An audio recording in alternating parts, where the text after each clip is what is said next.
हमारी याचिका इस पॉइंट पर सीमित है कि आप अगर किसी कारणवश जो कि हमारे कंट्रोल के बियॉन्ड हो, हम कस्टमर को एसेंशियल कमोडिटीज एक्ट में पेट्रोल डीजल मना नहीं कर सकते हैं। प्रॉब्लम यह है कि आप किसी और की गलती की वजह से मेरे को क्यों प्रोसिक्यूट कर रहे हो कि अगर आप हर पेट्रोल पंप पर ट्रांसपोर्ट डिपार्टमेंट और सिविल डिफेंस वॉलंटियर्स रखोगे और उन पर जिम्मेदारी रखोगे मना करने की, तो उससे काम ज़्यादा आसान हो जाएगा। पहले मैं ये बताना चाहूँगा कि हमारी जो याचिका है पेट्रोल पंप डीलर्स एसोसिएशन की तरफ से, उसमें हमने ये बोला है कि इस बैन से हम सहमत हैं, इस बैन को हम वेलकम करते हैं, इस बैन को हम इम्प्लीमेंट कर रहे हैं।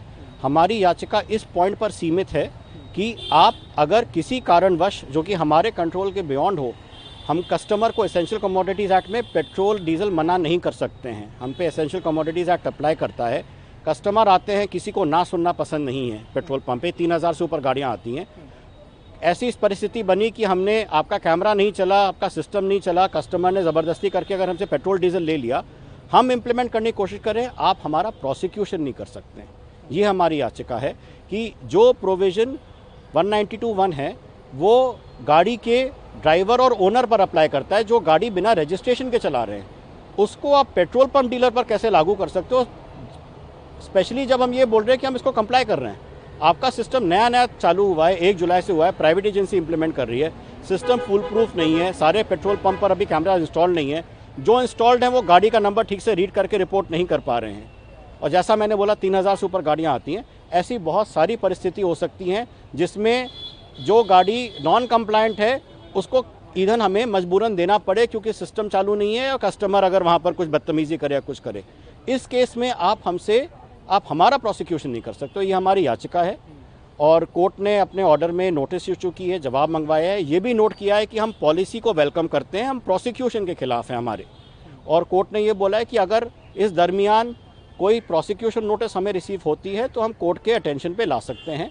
अगली तारीख है 8 सितंबर। सर, जो बैन लगा है और एसोसिएशन को आप रिप्रेजेंट कर रहे हैं, तो कितनी गाड़ियाँ बाहर हो गई जिनको पेट्रोल नहीं मिलेगा? देखिए, एज़ पर सरकार के डॉक्यूमेंट्स टोटल दिल्ली में 61 लाख ऐसी व्हीकल हैं जो कि सरकार के हिसाब से एंड ऑफ लाइफ व्हीकल हैं। पिछले 2 साल में सरकार के पास सारा डेटा होने के बावजूद 1% से कम गाड़ियां उन्होंने इम्पाउंड की हैं। मतलब कि उनके पास सारा डेटा है, सारा सिस्टम है उनको इम्पाउंड करने का। जो भी ट्रैफिक पुलिस वाले खड़े रहते हैं उनको अपनी ऐप पर दिखता है, मोबाइल पर दिखता है कि ये गाड़ी एंड ऑफ लाइफ है कि नहीं है, बट वो इम्पाउंड नहीं कर पा रहे हैं। अब इसको इन अ वे हमारे हिसाब से गलत तरीके से आउटसोर्स किया जा रहा है ये ऑब्लिगेशन पेट्रोल पंप ओनर्स पे, जो कि नहीं होना चाहिए।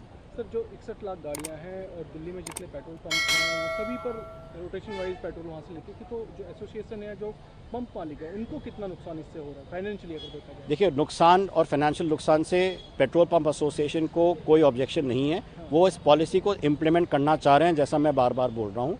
प्रॉब्लम ये है कि आप किसी और की गलती की वजह से मेरे को क्यों प्रोसिक्यूट कर रहे हो। जब गलती गाड़ी वाले की है और इम्प्लीमेंट करना ट्रांसपोर्ट डिपार्टमेंट और ट्रैफिक पुलिस की जिम्मेदारी है, तो आप पेट्रोल पंप ओनर्स को क्यों प्रोसिक्यूट कर रहे हो? क्या सर, सरकार की तरफ से इस ऑर्डर को इम्प्लीमेंट करने के लिए कोई मैन पावर, कोई वॉलंटियर्स पंप पर लगाए गए हैं? उन्होंने बोला तो है, लेकिन इसके बारे में मुझे पूरी जानकारी नहीं है कि हर पेट्रोल पंप पर वॉलंटियर हैं कि नहीं है। हमारी ये मांग रही है कि अगर आप हर पेट्रोल पंप पर ट्रांसपोर्ट डिपार्टमेंट और सिविल डिफेंस वॉलंटियर्स रखोगे और उन पर जिम्मेदारी रखोगे मना करने की, तो उससे काम ज़्यादा आसान हो जाएगा।